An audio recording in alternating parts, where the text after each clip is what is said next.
en pocos segundos en Catarsis TV. Hola a todos los seguidores del canal, nuevamente estamos con ustedes, esta es nuestra segunda transmisión. Esta vez queremos acompañarlos con un cierto cambio en la estructura del programa.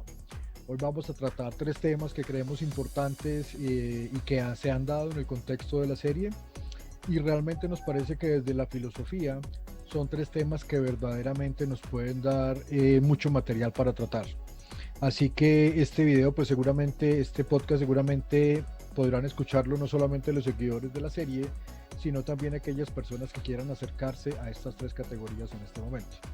Vamos a hablar entonces hoy de lo que es la realidad, de lo que es la muerte y de alguna manera de lo que es el terrorismo, aunque realmente eso sería como un abrebocas porque creemos que es un tema que merece mucha profundidad. Así que bienvenidos, vamos a ver esta noche qué nos puede dar WandaVision y qué nos puede aportar la filosofía para interpretar desde WandaVision las categorías de realidad, muerte y terrorismo. Empecemos entonces. Hola, somos Catarsis TV, su canal de filosofía ligera. Par de desadaptados tratando de comprender y transformar el mundo en un inusual viaje por la historia y las ramas de la filosofía.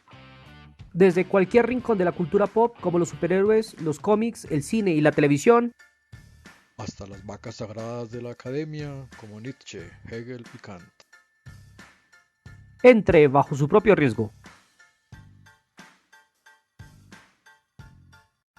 Hola, estamos en este día de hoy dispuestos a trabajar tres temas que consideramos esenciales. El primero, la realidad, que será el tema que empezaremos a analizar, empezaremos a discutir en este momento a la luz de WandaVision.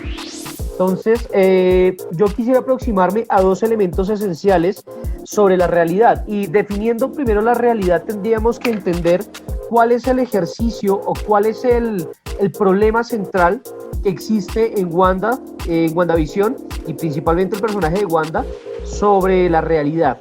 Y yo definiría que esa primera aproximación hacia la realidad es un ejercicio primero que todo de conciencia y de comprender primero cuál es el entorno en el cual se está moviendo el personaje.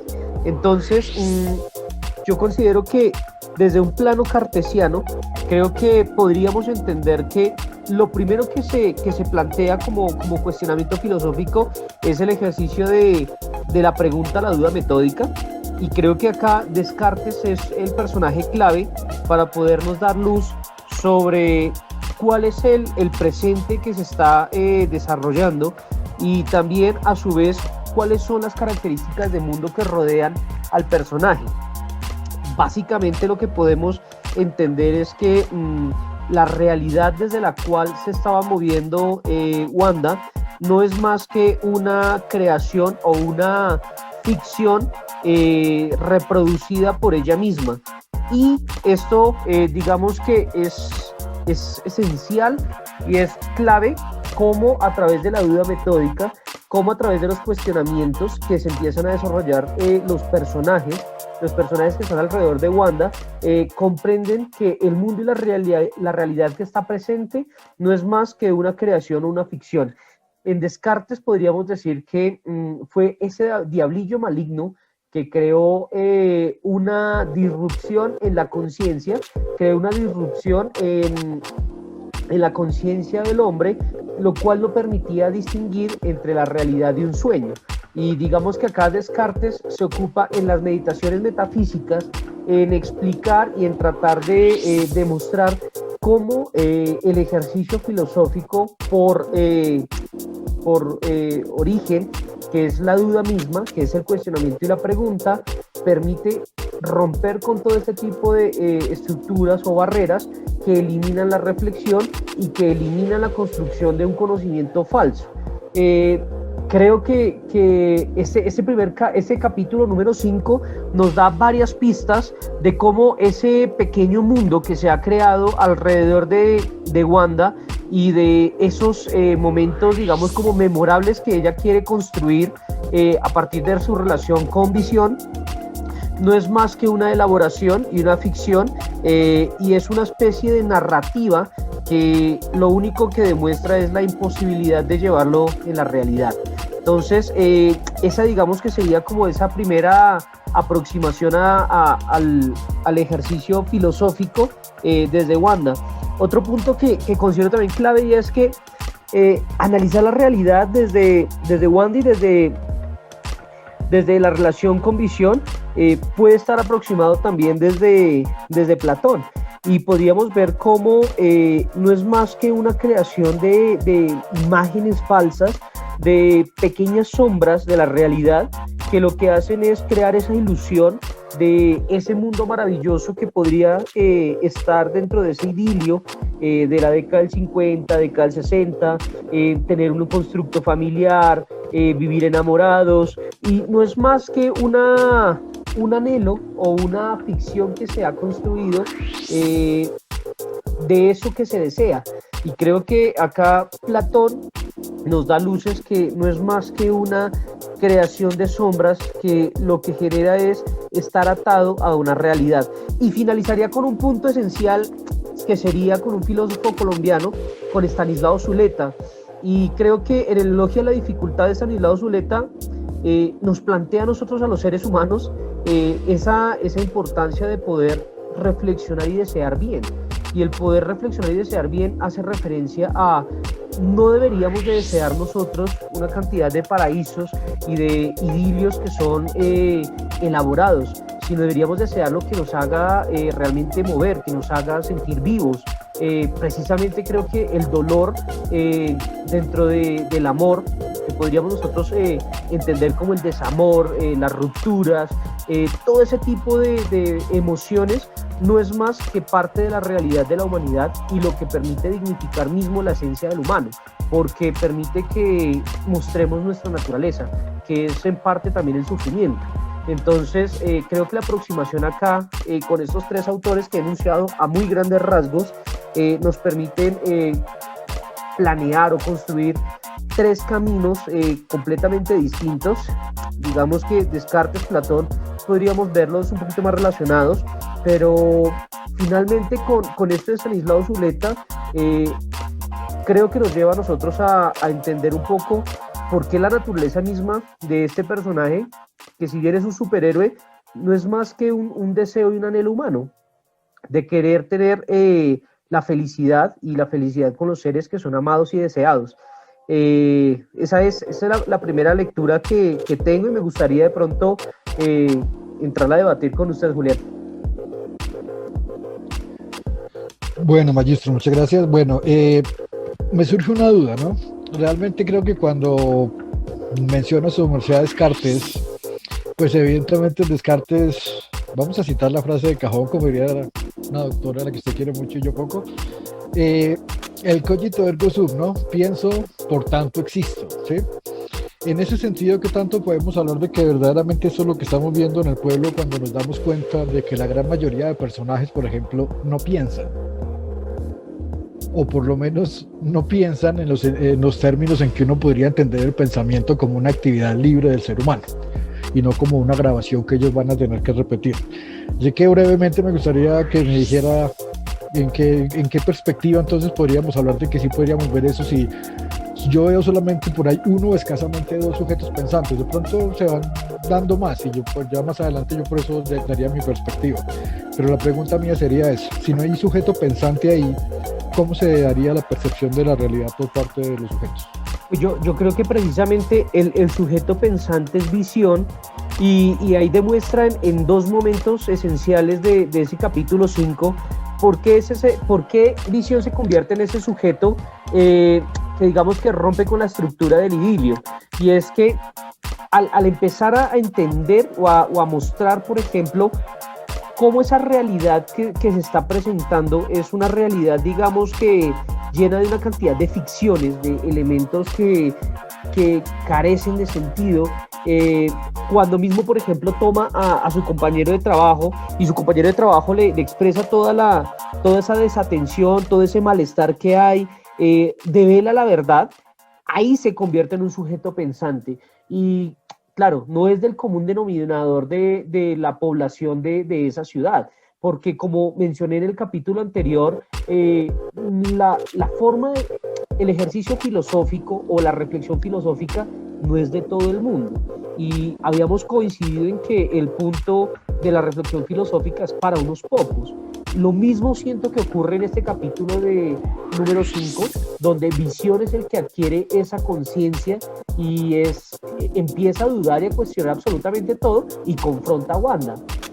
Yo creo que eso adquiere ese ejercicio, ese matiz de es un sujeto pensante, es un sujeto que cuestiona, es un sujeto que, como usted lo menciona con el cogito ergo sum, es un sujeto que a través del pensamiento, de la reflexión, fue capaz de cuestionar su realidad y confrontarla. Claro, no es el común denominador porque al resto de personajes no les interesa o parece que están atemorizados o simplemente hacen parte de esa reproducción del programa, pero creo que en Visión sí es más que claro en ese capítulo número 5 el ejercicio del ser, del ser cogitante. Bueno, de Platón, entonces yo me quedaría más por el lado de Platón con lo del demiurgo, ¿sí? Partiría de pronto de que hay una participación del demiurgo, del creador, de que va generando todo. De Platón me gustaría traer de pronto a colación al mundo de las ideas, ¿no? Finalmente lo que estamos viendo es que los mundos que estamos viendo representados a través de estas comedias, pues son simplemente mundos que están en la mente de alguien, ¿no? Y que realmente y curiosamente seguramente están en la mente de esa persona por recuerdo, ¿no? Entonces siento que desde esa óptica el mundo de las ideas podría funcionar ahí. Sin embargo, cuando hablamos de la realidad en el capítulo de WandaVision específicamente, yo sí quisiera volver a mi caballito de batalla Schopenhauer esta vez, que estamos conociéndonos y la cosa va como bien por el momento. Y quisiera entonces establecer cómo podemos mirar la realidad de WandaVision desde el concepto de Schopenhauer, ¿no? Bueno, para empezar hay que establecer que Schopenhauer pues parte de Kant, ¿no? Así que voy a tener que hacer una breve cita sobre Kant. Bueno, Kant dice algo sobre la realidad. Para Kant la realidad es número, ¿no? Es decir, es una cosa en sí. Y en esos términos la realidad para nosotros sería incognoscible.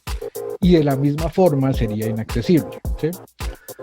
Por otro lado, nosotros tenemos el fenómeno también en Kant, que el fenómeno simplemente es la realidad como la conocemos, o más bien como la podemos llegar a conocer, ¿no? Porque finalmente conocer la realidad también depende de lo que nosotros vemos y cómo nos han enseñado también a interpretar esa realidad. Si por ejemplo a un niño desde pequeño le enseñamos voy a citar la película Canino, que yo creo que su merced la recuerda. Si desde pequeño le enseñamos que el gato no es un gato sino que es un león, pues el niño crecerá con el concepto de que el gato es un león y le tendrá miedo, etcétera, etcétera. Entonces digamos que desde esa óptica pues Kant parte el establecimiento de que el mundo pues simplemente de una u otra manera nosotros simplemente lo percibimos tanto de los sentidos como de lo que nos han dicho que el mundo es, ¿sí? Schopenhauer más o menos parte de ahí, pero le cambia los nombres. El fenómeno para Schopenhauer es que mera representación, y el número o lo que la cosa en sí es para Schopenhauer voluntad. Entonces ya partiendo desde ahí, ya yo quiero mirar cómo aparece la realidad ahí. ¿Qué pasa con Schopenhauer? Schopenhauer nos dice que realmente todo lo que es vida es simplemente una manifestación de la voluntad. Pero la voluntad, curiosamente, y me da la impresión a mí en Schopenhauer, la voluntad aquí no es un elemento humano, ¿sí? Es diferente, por ejemplo, en Nietzsche, que la voluntad de poder es prácticamente mía, mientras en Schopenhauer la voluntad simplemente es voluntad de vivir. Pero la voluntad de vivir ni siquiera es del individuo. La voluntad de vivir es prácticamente del universo. Porque en Schopenhauer, digamos que el individuo desaparece cuando uno muere. Es decir, la personalidad es un rasgo ínfimo que uno desarrolla mientras está en este mundo, pero inmediatamente desaparecemos, no hay ni cielo ni hay infierno, pasamos otra vez a ser parte de la materia. ¿Sí? Ese es todo ese sentido del Dharma que de una u otra manera Schopenhauer ve en su filosofía, o más bien incluye en su filosofía, más bien, porque él toma bases de ahí. Entonces, en ese sentido, lo que yo percibo de WandaVision y que me da la impresión de que lo vemos curiosamente ahí, es que hablan de que hay un remanente del Big Bang, que es energía, que es creación, y evidentemente eso es voluntad para Schopenhauer. ¿Por qué? Porque la voluntad es prácticamente una energía. Si nosotros miramos la voluntad, Schopenhauer funciona como la energía, en las leyes de la energía, que quiere decir que la energía realmente nunca se destruye, sino que se transforma y siempre estuvo ahí, un devenir prácticamente. Y en ese sentido, lo que nosotros vemos realmente en WandaVision, o lo que yo quiero ver seguramente, es que lo que hay ahí es justamente voluntad. ¿Voluntad de qué? De vida. ¿Y cómo se da esa voluntad? Pues a través de la representación. Y la representación justamente creo que la vemos en WandaVision en cada uno de los capítulos. ¿Por qué? Porque en cada uno de los capítulos vemos como la voluntad, que es la voluntad de vida, y en este momento yo supongo que es de Wanda. Pues no, es de Wanda no. Según Schopenhauer, la voluntad es del universo, ¿sí? Así que Wanda es como un catalizador en este momento, ¿no? Entonces en este momento yo veo la voluntad ahí catalizada por Wanda, pero ¿es voluntad de qué? De vida, porque es voluntad de que Visión viva, es voluntad de tener 2 hijos, de preservar la especie. Entonces yo siento que está justamente eso que dice Schopenhauer. Finalmente nosotros estamos condenados a la vida, pero la vida la vemos nosotros justamente a través de ¿qué? Del cuerpo, porque el cuerpo es la representación, es la forma que nosotros vemos que la voluntad se manifiesta, ¿sí? Finalmente la voluntad se manifiesta un poco en cada uno de nosotros, y para Schopenhauer eso es muy válido. Cada uno de nosotros simplemente es un instrumento de la voluntad, porque la voluntad lo que quiere es la vida. Y eso es lo que dice Schopenhauer, y eso es lo que yo veo. Veo que todos en el capítulo, no, en la serie, en el universo de Wanda, todos quieren vivir, ¿sí? De una u otra manera, siendo conscientes o no conscientes, y ya más seguramente más adelante miraremos eso, pero hoy no. Yo veo que en todos está esa voluntad de vida, y esa voluntad de vida es la que hace que seguramente Agnes, sabiendo ya lo que está pasando, le pregunte a Wanda, bueno, entonces que repetimos la escena, porque yo siento que ese es un personaje que ya tiene autoconciencia, por ejemplo. Ese personaje ya despertó, al igual que Herb, creo que es el otro, que ellos ya saben que eso prácticamente es un montaje, pero veo que los otros no. Entonces veo que es lo que dice Schopenhauer, ¿no? Cada uno de nosotros simplemente es la voluntad representada en su cuerpo, pero finalmente lo que importa es la vida. Y por eso no importa que nosotros nos matemos, que estemos sometidos, que nos dejemos hacer, que dejemos que nos hagan y nos rehagan la vida, porque finalmente lo único que queremos nosotros es vivir. Y entonces en ese concepto yo veo la realidad de Schopenhauer justamente reflejada ahí. Es una voluntad de vivir obsoletamente insana, porque finalmente, aún sabiendo que están metidos en una realidad que no era su realidad, siguen obsesionados en vivir. Más o menos en el sentido de mantener y preservar la existencia únicamente. Entonces en ese sentido veo la voluntad de Schopenhauer prácticamente reflejada en la realidad de WandaVision. Yo quiero hacer una pregunta ahí, y es que no me queda claro una cosa.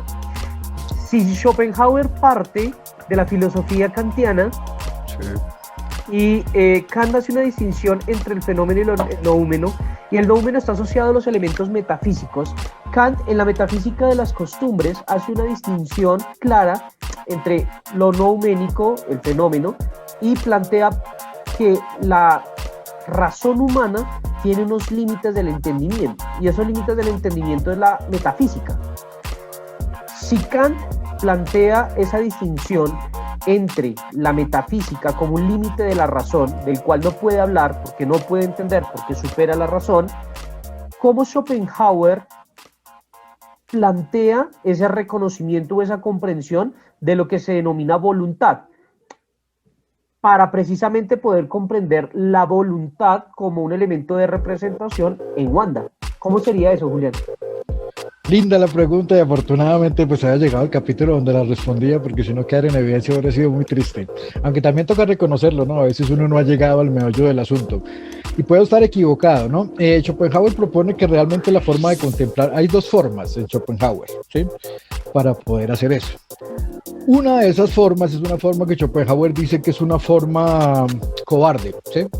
Es decir, es una forma contemplativa. Y esa forma es la estética. Entonces Schopenhauer dice que realmente la voluntad puede apreciarse a través del fenómeno estético. Y uno de los ejemplos que pone Schopenhauer es el de la rosa. Dice que una rosa es algo que usted, cuando ama las rosas, ve una rosa bella y usted se sorprende de tal forma que hasta a usted se le olvida que usted es usted mismo. En ese momento es que está materializada la voluntad del ser humano, dice Schopenhauer. Usted ve que la voluntad se materializa ahí porque realmente ya usted no es usted, pero usted sigue vivo. Y eso solamente puede darse a través de la voluntad, no de la voluntad humana, sino de la voluntad de Schopenhauer, que es el universo. Y por otro lado, Schopenhauer habla de la vida contemplativa, que es la vida valiente, por decirlo de alguna manera, que es la vida de la zeta. Simplemente el ser humano llega al momento en que se desprende prácticamente de todo lo que es apariencia y se da cuenta que incluso comer es apariencia para él. Schopenhauer es curioso porque en el estado de su ética, Schopenhauer es enemigo del suicidio, por ejemplo. Schopenhauer establece que las personas que se suicidan, incluso en vez de negar la voluntad, que ni siquiera es suya, lo que hacen es afirmarla frente al universo, porque finalmente si usted se suicida es porque ama demasiado la vida, y la ama tanto que no la soporta en los términos que la está viviendo, así que usted termina por demostrar eso. Entonces el sentido es que finalmente usted puede morirse pero de hambre en un establecimiento ascético, pero no es por suicidio, dice Schopenhauer, es porque usted ya se dio cuenta que hasta la comida termina siendo una representación y la voluntad finalmente trascenderá y pasará a través de usted. Es curioso, ¿no? Porque yo me ponía a analizar y me falta cancha y seguramente tendré que pedirle ayuda a alguien, porque yo veía que de todas maneras Schopenhauer, después de decir que la filosofía de Hegel es una filosofía para cerdos, siento que se acerca mucho también al ideal del espíritu absoluto de Hegel, con algunas diferencias, ¿no? Pero en última siento que esa voluntad de Schopenhauer se asemeja mucho a ese espíritu absoluto de Hegel que simplemente pasa a través del hombre, para el cual los hombres simplemente somos instrumentos, simplemente que Hegel es la historia y el Schopenhauer es la vida. Bueno, Julián, y para cerrar esta primera parte, entonces puntualicemos, ¿cuál es la vía entonces de voluntad de Wanda? La primera, la de la emoción, la de ese proceso de deslumbramiento a partir de la rosa, como lo explica Schopenhauer, o por el contrario sería la vía asceta. ¿Cuál sería la respuesta puntual ahí a eso, Julián?